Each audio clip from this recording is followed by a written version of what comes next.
that's the appropriate height. One way to know this is once the bar is on the rack, if you walk up to it, it should come just beneath your collarbones here, so that when you stand it up, you don't have to tippy toe it out of the rack. You want to be able to clear those J-cups by just taking a step back. That's one good way to know that your rack is high enough. So what not to do, don't grab the bar with your hand and curl it off of the rack to your body to try to get into a front rack position. What happens here is that now the weight of the bar, it's pretty significant, and so my body wants to kind of curl the bar in and hold it there. Now, here's the problem with that. So I've got a weight in my hands. As I go to curl the bar, my bicep's gonna contract, and if my hands are in close, the forearm is gonna run into that solid piece of muscle there, and I can't get back and get the bar to sit on my shoulders.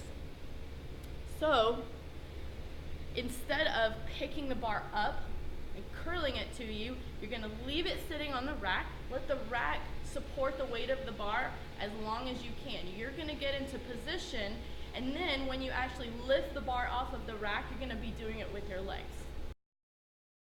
If we break this down into steps, step one, pretty easy. I'm gonna start just with the fingertips on the bar. Don't wanna put the whole hand on. That's gonna make it hard for me to get into a good position. I want the bar to sit on the shoulders, with the fingertips babysitting the bar, and not have the bar sitting in the wrist like this.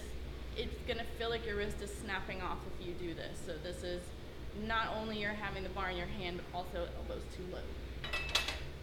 So fingertips to start.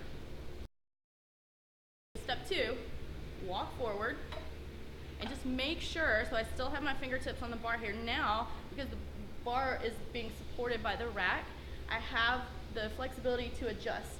If I need my hands wider or a little closer in to feel a little tighter, that's fine, but what I want to make sure is that the index finger is not quite touching the outside of the shoulder here. So just hands wide enough so that when I go to lift the elbows, the forearm is going around the side of the bicep here. That's why I need my hands wide. If they're in too close, again, I'm gonna run into that bicep. Step three is gonna be get the bar touching your throat. So you're gonna kind of lower down into a little bitty squat here, just a partial squat. Please do not go into the back bend. Don't do that. Legit squat until the bar is touching your throat. This feels a little threatening if you haven't done it before. It feels kind of, oh, there's the bars on my windpipe. It's natural. It's supposed to feel that way. You'll get used to it. Okay, step four. Bar is touching my throat. I'm going to sweep the elbows in first, like I'm trying to squeeze my pecs and do like the bodybuilder chest a little bit.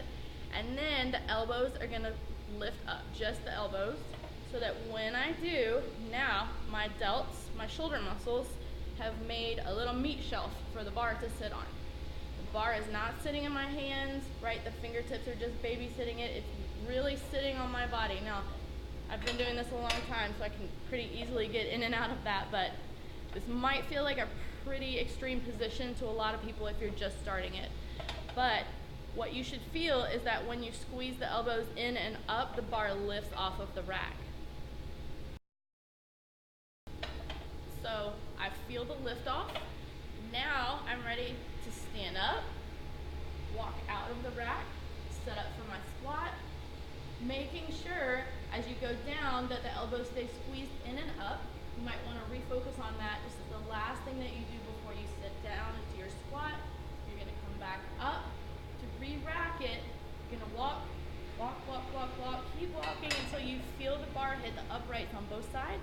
Then just squat to set it back in the rack. And you're free. Putting it all together. Fingertips are going to go on the bar. You're going to walk, touch your chest. Make sure that your hands are outside the shoulders. Now, scooch down until you feel the bar in your throat. Squeeze the elbows in and up. The bar lifts off the rack. You're going to stand up and step it out. Ready to